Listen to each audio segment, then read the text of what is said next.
নগরের একটা গরিব কৃষক ছিল, শঙ্করিয়া। গ্রামে লোকেরা বলতো যে সে যতটা বুদ্ধিমান ততটাই আলস্য।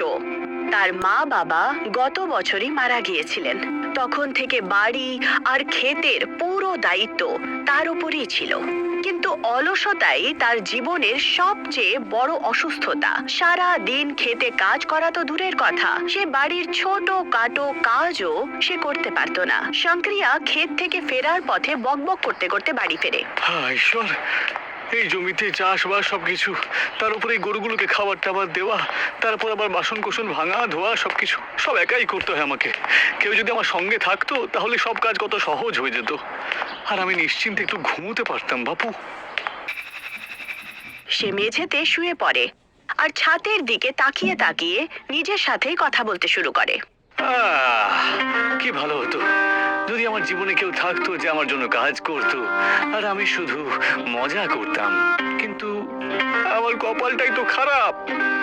আস্তে আস্তে এই অভ্যেস সে সারা দিন এইভাবেই থাকতো। সকালে ক্ষেত, দুপুরবেলা বাড়ি, বিকেল বেলা গ্রামের গলি গলিতে ঘোরাফেরা, আর তারপর রাত্রিবেলা ক্লান্ত হয়ে শুয়ে পড়া। তারপর একদিন সবকিছু পাল্টে যায়। সেদিন কাজ থেকে বিরক্ত হয়ে সে মদের দোকানে কাছে গিয়ে বসে পড়ে। নেশাগ্রস্ত অবস্থায় হেঁটে আর ঠোঁটে শুধু গালাগাল। আরে জীবন, তুই আমায় কি দিলি? মা বাবা চলে গেল, জমিটা ঘাড়ের উপর উঠলো। আরে ধুর বাবা, আমি এত চাপ আর নিতেই পারছি না সত্যি। সে নিজের ব্যথাতেই ডুবেছিল, আর তক্ষুনি ওখানে একজন ব্যবসায়ী তার পাশে এসে বসে পড়ে। ব্যবসায়ী তার অবস্থা দেখেন আর হাসতে হাসতে বলেন, মনে হচ্ছে কৃষক বাবু তুমি খুব চিন্তিত রয়েছো। আরে চিন্তা তো স্টার থাকে যার কাছে অনেক আশা থাকে। আরে আমি তো ক্লান্ত হয়ে গেছি, সকাল থেকে রাত পর্যন্ত কাজ করো, তারপরেও সুখ নাই। ব্যবসায়ী খুব উৎসাহগ্রহভাবে তার কথাবার্তা শোনে। তারপর আস্তে আস্তে বলে ওঠেন, যদি এমন কোনো বন্ধু থাকে যে তোমার জন্য জমিতে চাষ করে দেবে, বাড়ির সব কাজও করে দেবে, আর তোমাকে আঙুলটাও তুলতে হবে না, তাহলে? শঙ্করিয়া আশ্চর্য হয়। কে? এটা আবার হয় নাকি? কিন্তু কোনো মানুষ কেন এমনটা করবে? ব্যবসায়ী হেসে ফেলে। আরে মানুষ নয়, সে হলো রোবট। শঙ্করিয়ার চোখ চমকে ওঠে। সে প্রথমবার এই শব্দটা শুনেছিল। রোবট? আরে এটা আবার কি জিনিস? একটা মেশিন, লোহার তৈরি। এর মধ্যে শক্তি মানুষের থেকে বেশি থাকবে, আর এর বুদ্ধি আদেশ পালন করার ক্ষেত্রে তো বাঁদরদের থেকেও বেশি বুদ্ধিমান। আপনি বলবেন জমিটা চষে দিতে, সে জমি চষে দেবে। আপনি বলবেন যে বাড়িটা পরিষ্কার করতে, সে বাড়ি চমকে দেবে একদম। আপনি শুধু আরাম করবেন। শঙ্করিয়ার শ্বাস দ্রুত হয়ে ওঠে। তার চেহারায় ক্লান্ততার বজায় একটা আশায় উঠে পড়ে। আরে দাদা, যদি সত্যি সত্যি এমন হয় তাহলে আমাকে এমন একটা রোবট দিন না, আমি আমার সব দুঃখ দূর করতে চাই যে। ব্যবসায়ী হাসেন। তার চোখে একটা চালাকি ছিল। আরে অবশ্যই অবশ্যই, আমি আমার রোবটটা তোমাকে দেবো বই কি, যাতে তোমার চাপটা কমে আর আমারও। তার মানে? আরে না না, কিছু না, আমি কালকেই তোমাকে রোবটটা দিয়ে দেবো, আর সেটাও তোমার বাড়িতে গিয়ে। পরের দিন সকালে ব্যবসায়ী সত্যি সত্যি শঙ্করিয়ার বাড়িতে চলে আসে।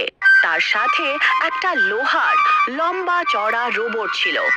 সে খুব ভারী ছিল আর চোখে নীল রঙের আলো ছিল। শঙ্করিয়ার চোখ চমকে ওঠে। এই নাও কৃষক বাবু, এই হলো তোমার সেই নতুন বন্ধু। এর নাম হলো R1। এখন এ তোমার সব আদেশে কাজ করবে, বুঝেছো? এখন শুধুমাত্র এই নীল সুইচটা একবার টিপে দাও আর ও কাজ করতে শুরু করে দেবে। তারপর জাদু দেখবে কিন্তু। শঙ্করিয়া সারা দিন ব্যবসায়ীর সাথে রোবট চালানো শিখে নেয়।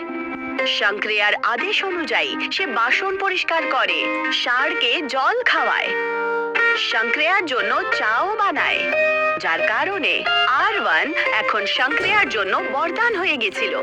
কি সুন্দর জীবন আমার! কাজটা সবকিছুই রোবটটা করবে আর আমি বসে বসে ঘুম দেবো। যারা এখনো এআই দিয়ে ছাদের ছবিটা চাঁদে নিয়ে যেতে মহাব্যস্ত, তাদের জন্যই প্র্যাকটিক্যাল এআই। পাল্টে গেছিল। এখন তাকে শুধু একটাই কাজ করতে হতো, গ্রামের বিদ্যুতের দোকান থেকে রোবটের জন্য ব্যাটারি, ওয়্যার আর সেল আনা, যাতে সেই রোবটও নিজের খাবার সময় মতো পায়। এখন এই শঙ্করিয়ারই জীবন হয়ে উঠেছিল। দেখতে দেখতে মাস কেটে যায়, আর যে সন্তোষ শঙ্করিয়ার চেহারায় এত মাস ধরে ফুটেছিল সেটা কোথাও যেন হারিয়ে গিয়েছিল। কারণ এখন সে রোবটের সেই রূপ দেখতে চলেছিল যার ব্যাপারে সে কল্পনাও করেনি। আরে এটা আবার কি? সূর্য মাথার উপর চলে এসেছে আর তুই এখনো বাড়িতে রয়েছিস? এটা কিন্তু একদম ঠিক না। যা গিয়ে জমিতে যা আর নিজের কাজ শুরু করে দে। কাজের দেরি হতে দেখে শঙ্করিয়া রোবটকে আদেশ দেয়, কিন্তু প্রতিদিন শঙ্করিয়ার প্রত্যেক কথা শোনার রোবট আজ সেখানেই দাঁড়িয়েছিল। আরে ওরে কানে শুনতে পাচ্ছিস না নাকি? হ্যাঁ, আরে যা না, কাজে যা না, আর তাড়াতাড়ি কাজগুলো শেষ কর। তার নীল চোখ হঠাৎ করে লাল হয়ে ওঠে। শঙ্করিয়া আবার রোবটকে চিৎকার করে আদেশ দেয়, কিন্তু তার উত্তর খুবই আশ্চর্য ছিল।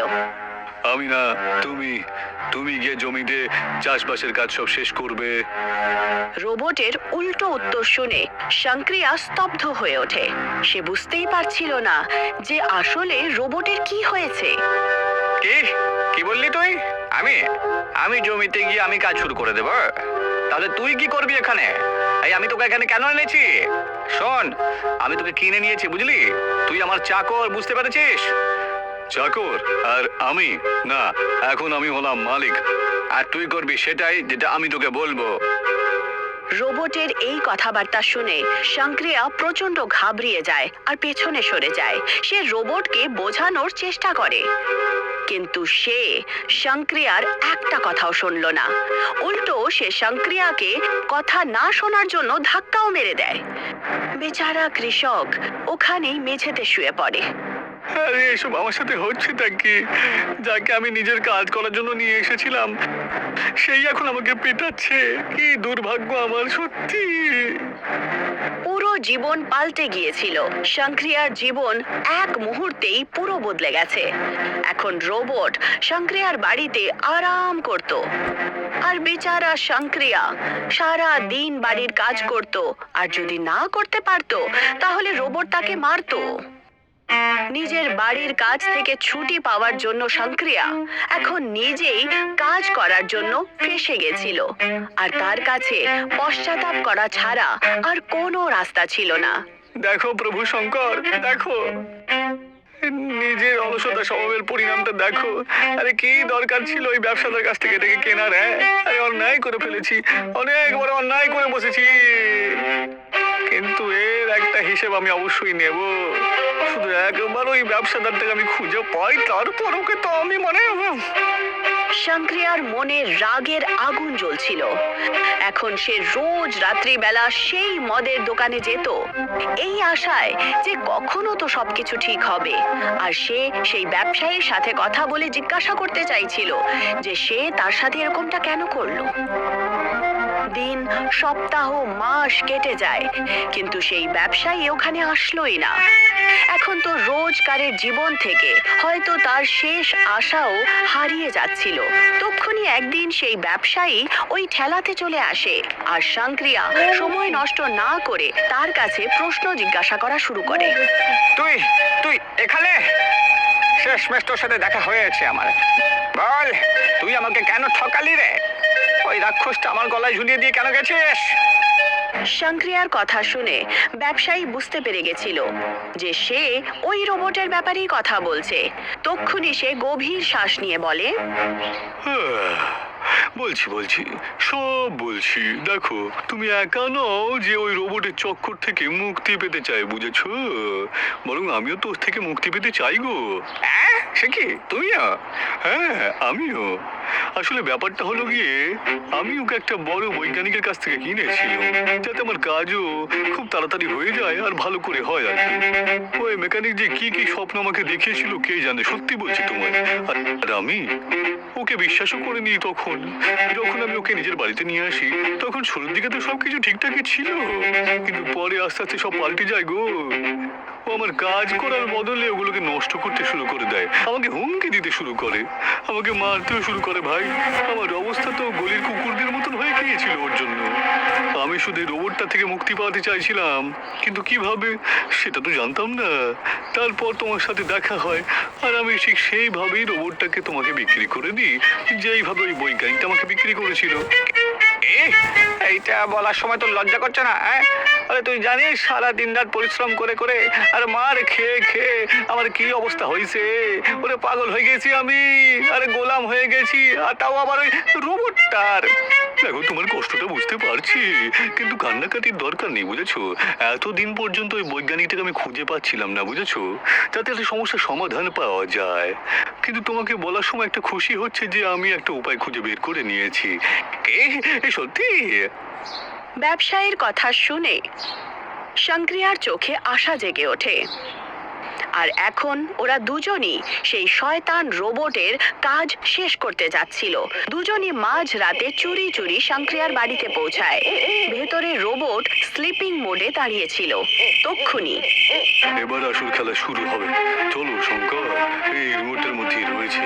যেমন ওই বৈজ্ঞানিকটা আমাকে বলেছিল, ওর ভেতর থেকে রেড চিপটা বের করে নিতে হবে, তারপর এই রোবটটা সারা জীবনের মতন শুয়ে পড়বে।